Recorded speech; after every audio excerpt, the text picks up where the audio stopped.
Hey, tell us about camp meeting. How did that go? Yeah. Great. It was awesome. I Any preached 12. I snakes? preached 12 times in 7 days. No, no, because Salem doesn't have camping. There's no water nearby. Like the only reason why Felder Oh, has snakes is because there's water nearby. No, right. Salem was great. I preached 12 times. I preached about what we can learn from different biblical characters. That was fun. Yeah. So we talked about Naomi at one time. I ended up with Paul. We can learn from Paul. So yeah, it's good times. Yeah, Right. it was really good. It was a good camp meeting. I love a good camp meeting.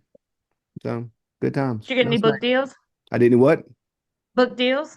No, but somebody did ask me. They said I went home after the service. I looked for your book. I'm like, I haven't Oh, written. wow. Watch out.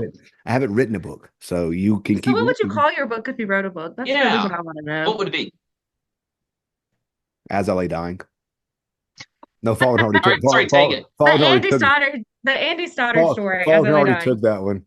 My Yeah. Yeah. So my friend Tales Keith. from the Crypt already taken. Can't That's do that right. one either. My friend Keith Keaton has a class he teaches on how to do a sermon. I mean, how to do a funeral sermon, and he calls it "Don't Make Them Die Twice," which I think is the greatest title for anything I've ever heard. Don't make them die twice. Hey, can y'all see my? Y'all can't see my chairs falling apart. Not the free chair that we Yeah, got. but don't worry, I've duct taped it. Oh, good. I need to duct tape it some more. I was concerned. Yeah, I got to duct tape it some more. So I got zip ties if anything else comes apart. Those are that's those are pretty that's handy. exactly right. Yeah. Never know if you need zip Mhm. ties. All right, I think it's a good cold open, y'all.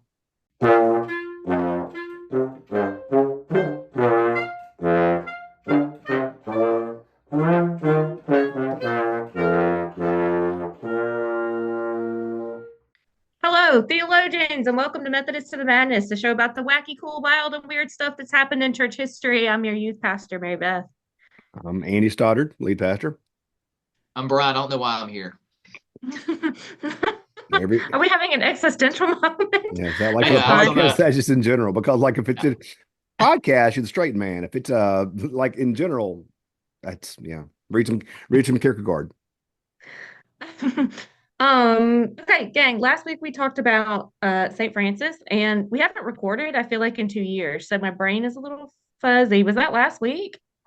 Our last episode, I Mm, know, right? Last St. episode it Francis? right. was a couple weeks ago before I did camp Yeah, meeting. yeah. Yeah, yeah. Yeah. So this might be a little rusty, at least for me, as we get back into the swing of it. But I think, correct me if I'm wrong, in that episode, we agreed that we were going to talk about the stigmata this week. Yes, we did because he That's got right. the stigmata. He got Yeah, the That's right. that's right. So we're yeah. going to really dive into it. And I've already said this, I think, to both of you. There's really nothing funny about the stigmata. So we're going Don't yeah. to do There's no laugh track there. no, but we're gonna do our best. We'll find it. If there is something funny, I'm sure we'll find it. And we're also on a quest for an episode title this episode. So somebody say something really witty that we can use as the title, please and thank you. It'd be very helpful for me.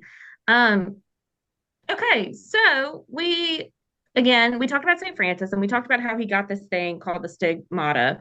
And he is the first recorded stigmatic that we know of. And I want to start out by Really, saying he's the first we know of. this is exactly what you said Really, last week. I Yeah. know we were 2 weeks ago. I just found that hard to believe and to because he's so modern, 1200s like that. We've had 1,000 years of church history before 200 years before he had Frank. He was the first one. I don't know what made him special, but he was the very first one. And the thing about stigmatics is that they are primarily Roman Catholic, and the Mhm. phenomenon of the stigmata is generally people that are Roman Mhm. Catholic. And then on top of that, a high percentage, so over 80% of recorded stigmatics are women, which is super fascinating to me. Mhm. I had no idea that that was a thing. But we have in a book called Stigmata, Medieval Phenomenon in a Modern Age. The author's name is Ted Harrison.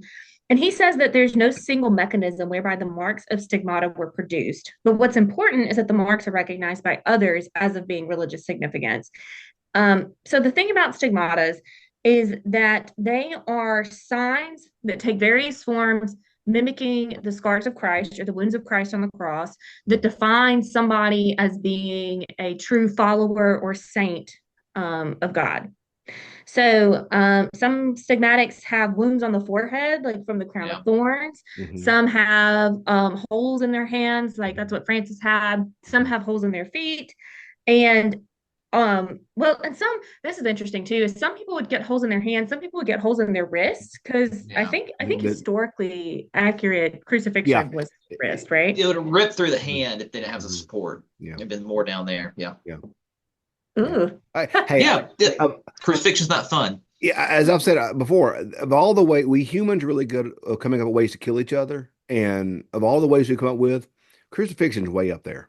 Of all the Yeah. ways you could die, Mm-hmm. it's among the worst possible ways to die. Yeah. You die naked, suffocating. Right. Yeah, Horrifying. And then yeah. stigmata is not, I'm not saying it's on par with crucifixion. It's not, but it frankly doesn't sound fun. So I Like if don't the good want Lord it. decided to make me a stigmatic, I'd be kind of freaked out because the holes that you have, the wounds that you have, they'll bleed Yeah. periodically. You can't really stop it. Um, but like especially there have been records that indicate that you would bleed after receiving communion. Hey, no Mm. thank you, Lord. I don't really want to do that. I don't want to bleed from my head, wrists, hands, feet, sides after participating in the Eucharist. No thank you. What would you do if y'all's full stop that happened? I mean, seriously, like, what Well, would you do? I mean, when I spilled grape, when me and Casey spilled grape juice at communion last time, I was like, Tim's gonna whoop us. Like we're gonna get Yeah. whooped by our music minister. He bled on the carpet. Blood didn't come up. So the He's like, forget the stigmata. You got it blood on the would be carpet. it would be a definite item on our next trustees meeting. Yeah. You know, it would Stigmata definitely there'd be somebody to want to talk cleanup. about. Yeah. Yeah. Yeah. I wouldn't care about damaging stuff, to be honest. I would be more That's freaked out because you with only like, worked you've only worked the church for about a year now. So just trust me not that even, not my even. primary concern is trustees and carpet. That would be that would be where I would go like, okay, I'm gonna get in trouble. That's what's gonna happen. Yeah. I would be so panicking because Yeah. I would be bleeding and I don't know how to fix myself. I don't know how to make myself not bleed. And then on top of all that, so on top of recurring bleeding, I'm looking they for would the also, band-aids I keep in my office. I have band-aids here somewhere for you. Don't worry. You need some pretty I good don't think ones it'd if be you. enough. Yeah. It's got to be like, I mean, it's kind of heavy duty. And then, but the thing about it is that these cats also are like recorded as not eating. They could go months with no food or water. Mhm. Mm. And the only time they ate is for the Eucharist and Mhm. communion, supposedly. And then they're bleeding, and then they're super, super skinny and losing weight. And it doesn't sound healthy. Like it doesn't sound like ideal way to be Well, living. but okay, but I mean, think about it though. I mean, this whole notion of hell of um it's funny because the word for salvation in the gospels could just as be easily translated as wholeness or health, so Jesus came to make us Mm. whole. Yet Yeah. this fascination with wellness as a virtue in the Christian church is frankly very modern, and I would say very postmodern almost. Like it's really only been around for the last probably like truly 100 years or so, maybe even less than that. And so, I mean, whereas we would say this is really weird and unusual for Francis, for Julia, for others who receive the stigmata, the weirdness of it would be the defining characteristic of it, and the fact that it was we lost her. The fact that it Uh-oh. was the fact that it was weird, the fact that it was unusual, the fact that there she's back, the fact that Hit these a things button. were different would have. I mean, Paul said, his thorn in the flesh, like he was suffering, Right. and he wanted the Lord to remove it. And the Lord said, "By in your weakness, my grace is made perfect." So the fact that in their mind, to take on the wounds of Christ would have been a huge honor. That you were honored enough to receive the wounds of Christ. Like, I mean, Oh, it's for sure an honor. Yeah, I think it's it is. legend, but wasn't Peter crucified upside down because he was not worthy Yeah. to be crucified as his That's what they Lord? say. Yeah. Yeah, I mean, Hmm. I think it's legend, but I do think it's a very old legend in the church. So Yeah. you're right. In our modern sense, we're good, man. I don't like a hangnail, much less to be bleeding from my hands and feet. So what has made that shift in the past 100 years? He says is now looked. We don't want that weirdness where You it don't used want to be a thing. okay. So I took one of the best classes I took in the seminary was a class called the Development of Wesleyan Theology, and it traced the development of the Wesleyan movement from John Wesley to the modern Wesleyan expressions through whatever form they find themselves. United Methodist, Nazarene, Global Methodist. Well, Global Methodist wasn't a thing then, but just how it happened. And Dr. Bryant, our professor, said the greatest pre-Civil War the Methodist movement was the largest movement in America. We never put out a Methodist president, but we were the largest denomination. And post Civil War, we took a decline that we blamed on 1,000 different things. You go back, you can start reading in the 1880s till now. You can find a million different reasons why Methodists have been declining. Education, middle class, comfort, yada, yada, yada. Dr. Bryant's theory was we started declining when we desired to be respectable. Because Methodists pre-Civil War were a bunch of weirdos. We had camp meetings where there was hollering and shouting and things like that.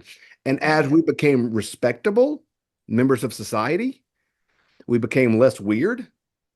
We lost some of our power, some of our uniqueness in other ways. So I think the path forward for the church, not just the UMC, but frankly any Christian denomination, is we need to lean back into our weirdness in some ways.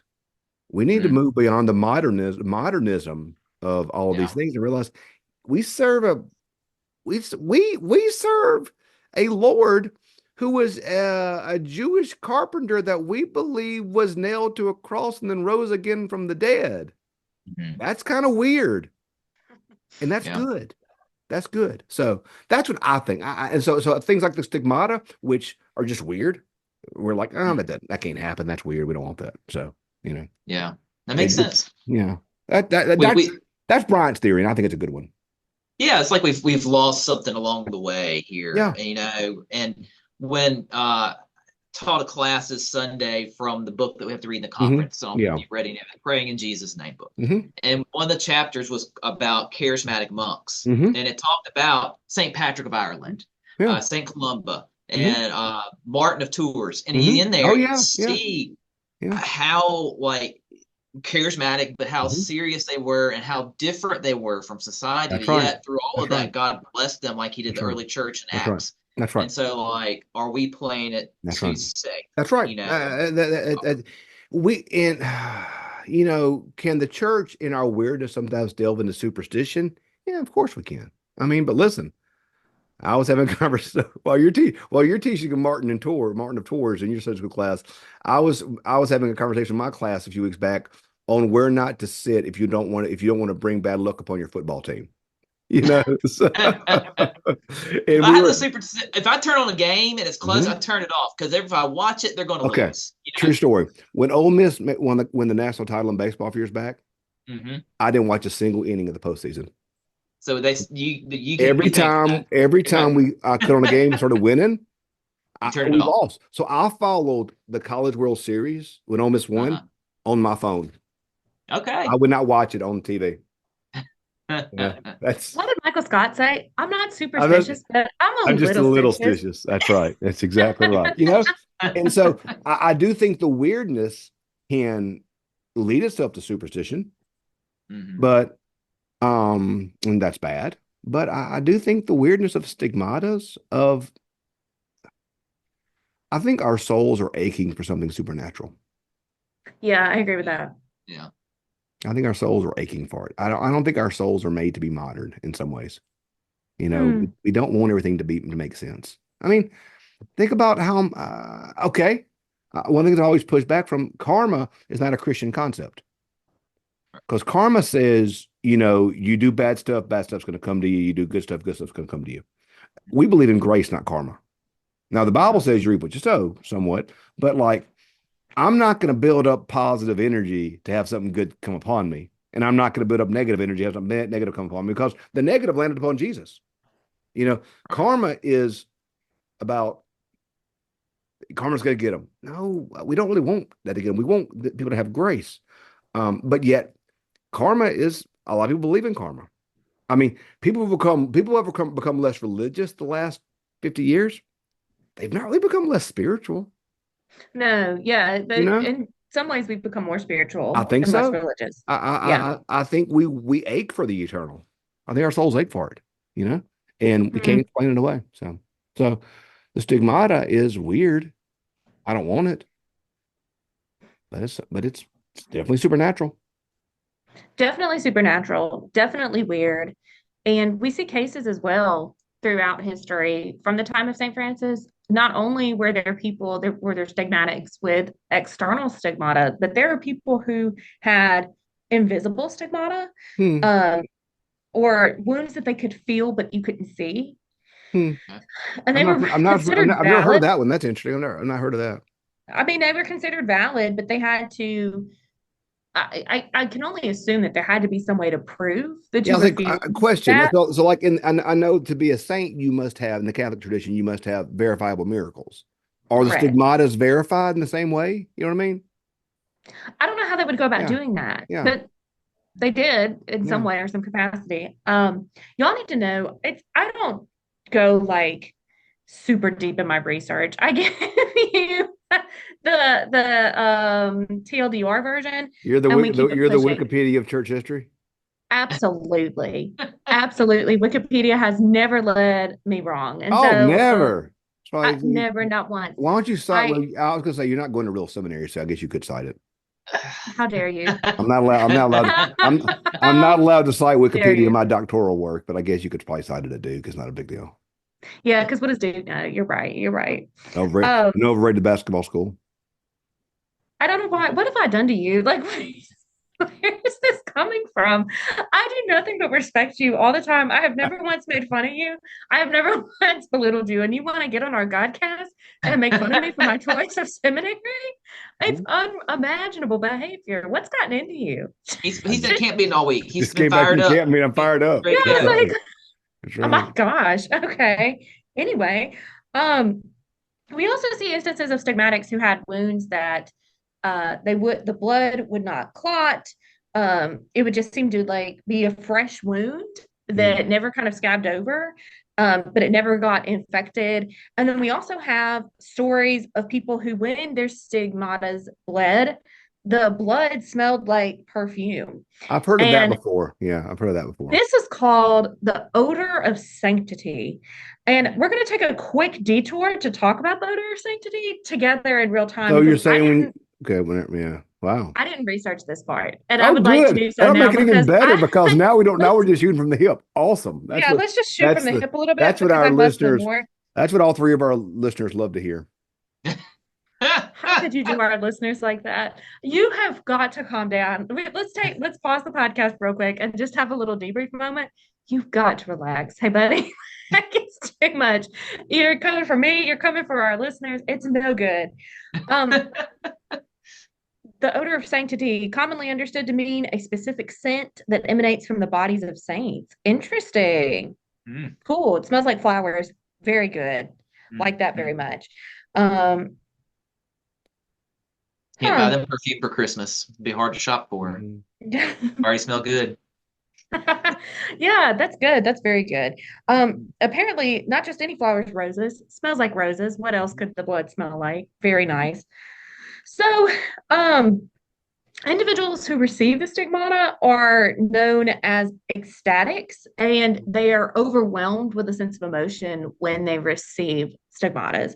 So, in his paper, Hospitality and Pain, there's a theologian, Ivan Illich, who says, compassion with Christ is faith so strong and so deeply incarnate that it leads to the individual embodiment of the contemplated pain. And so his thesis is that the stigmata result from exceptional poignancy of religious faith and a desire to associate oneself with the suffering of the Messiah, which is all a really fancy way of saying if somebody loves Jesus so much, they want to suffer the way that Jesus did because they want to feel and look and seem more like Christ, right? That's right. I mean, what did Paul say to one of the kings? He said, "I wish that you were as I was, except for these chains." Yeah, I mean, like Paul talks about the New Testament talks about being fortunate enough to suffer as Christ suffered. Yeah, I mean that's to be honest. I mean, this is what I said. I did say this at camp meeting last week. I said the God of our age is comfort. That's the God of our age. I mean, we place comfort above all things.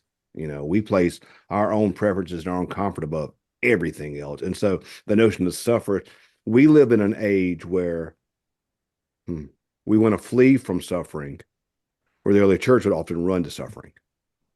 Yeah. And some would believe that being a Christian would keep you from suffering, whereas it seems as though that suffering is really the only thing that the gospel promises sometimes. Jesus and Sermon on the Mount, seems to prescribe suffering almost as something, a reality that we're going to face. We're going to suffer, So yeah. So, and so to want to take on Christ's suffering would then be an honor, you know? Mhm. So, That's what those early monks with their yeah, how they lived. the They didn't cat carry o' a lot of nine tails. personal Yeah, baggage and that's all right. that other stuff. Yeah. Yeah. They Yeah. traveled lightly because the Lord traveled lightly. They didn't need earthly, they gave up earthly pleasures. And for us, Well, that seems like suffering, but they were content too, this is in a the way. same thing as the stylites you talked of a few weeks back, is they Right. withdrew, they suffered as Jesus suffered, Right. But think about it. I mean, in our suffering, we're close to we are drawn closer to Jesus if we allow it. If we will allow our suffering, I know myself the last few years, a lot of my health stuff. Um, I don't want to go through it again, but it drew me closer to Christ, and in some ways, Hmm. it broke my pride. It took the verse I meditate upon all the time, my whole life is how I had a root of pride in my life. And the Lord took the tongs from the altar, like in Isaiah 6, and just burned away so much of my pride. And frankly, I needed it burned away. I needed my pride burned away. I needed to suffer in some ways. I did. I don't want to do it again because I'm a baby and I don't like being uncomfortable. But the suffering that I went through with health, my diverticulitis, my cancer, it sanctified me in some ways.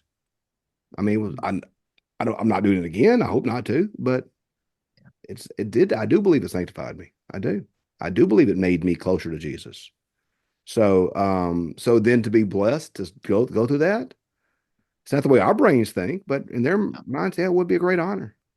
Mm-hmm. I mean, but think about it. How many times have heard people that have gone through difficult things say, that God chose me for this. I don't want to be crass or trite or belittling one's sufferings, I've had people that have had challenging family dynamics that said the Lord knew we could handle this.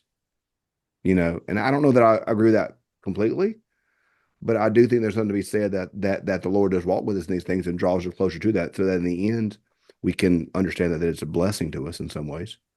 Yeah. Some mystical way. Not that it's Right. good, but mystically it can happen. Like you're thinking, MB. What are you thinking? You got your Yeah. Well, it's kind of like, well, you used the Stephen Colbert quote. I like that I was thinking of the Colbert quote. challenges. That's the greatest quote ever. Grow to love the Colbert thing that quote. you Yeah, hate, basically. that's right. I mean, I was thinking of that quote. Those challenges in your Mhm. life that, because I would think getting a stigmata, while they saw that as a honor, if I ended up with holes in my hands and bleeding faces all the time, I didn't, my first thing was like, why me? This is Yeah, awful. I've got sure. holes in my hands and I'm bleeding and I have blood on my forehead. Terribly Well, inconvenient. Okay. But like, that's not how you view challenges, I guess. I don't know. and think about it as well, because let's go back in time. I don't know. Every case is different, but these folk weren't working in middle management. Like more likely than not, their jobs was something hand to mouth, subsistence farming, something like that. So the stigmata prevented them, probably some of them, from working. It's hard to plow if you have blood coming out of your hand all the time. You know what I mean? Like, so this just wasn't just an inconvenience personally, but in many ways, it could have been an inconvenience to even their family, to their income, to their, frankly, more than inconvenience, it could have kept them from living if you can't work to eat. So this is not nothing. This would be very serious for these people. And yet they're suffering through them. They would see it as a blessing almost, which is very different from how we think. Yeah. Yeah, I'm kind of stuck on that idea of suffering is sanctifying, Mhm. right? Like, so to call suffering a blessing is so counterintuitive. It And I'm is. still, and it does, I see the connection with our God of comfort Mhm. playing a part in that. Mhm. But I'm also wondering how we can reorient as the modern church in Mhm. today's America to look at suffering as a sanctifying process and Mhm. to look at suffering as being a blessing without it also being trite. Because, like, I'm so Yeah. sick of the Yeah. platitudes, right? Yeah. Like, Yeah. Yeah. God Yeah. needed another angel, That's or right. if he leads you to it, he'll lead you through it. I'm That's sick right. of that, and I don't think Yeah. that that's valid. But like, so how do we cultivate a spirit of gratitude for our struggles while also recognizing that it sucks in the moment. Because let's be clear, the stigmata sucks, like to Yeah. physically feel and to experience and to endure. And yeah, it's a blessing that like sometimes if sufferings equate blessings, that's a blessing can still suck, right? Okay. So I've learned not to project my experience upon others. So I can Sure. only speak for Andy Stoddard. Um, I have when I was in the midst of a lot of my pain, when I was unable to eat because my diverticulitis was so bad, um, it it was truly awful. Okay, to be very, very transparent, one of the reasons why I did have such a good time at camp meeting, I've done 4 or 5 last few years. It's the first camp meeting I could eat at. Mm. Like I couldn't eat at many of the last Mhm. ones, and eating such a central part of the community that it was hard in that way. And so in the moment I couldn't. I was miserable. I was utterly miserable in so much of my life. Um, and um, I pleaded with Jesus, Lord, just help me get through it. Help me get through it. Help me get through it. And I don't want to do it again, but there were some days when his strength was the one that got me through that day. Now that I'm better, I don't pray like that, like I ought to. Not minute by minute like I did before. And I'm thankful that I had to lean on him that strongly. I am. And it broke me of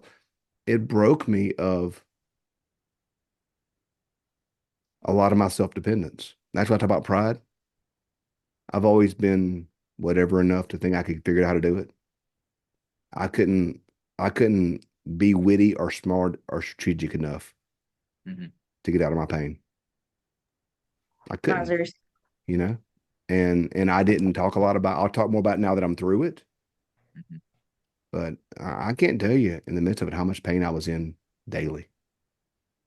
And some people knew, but I don't want to do it again.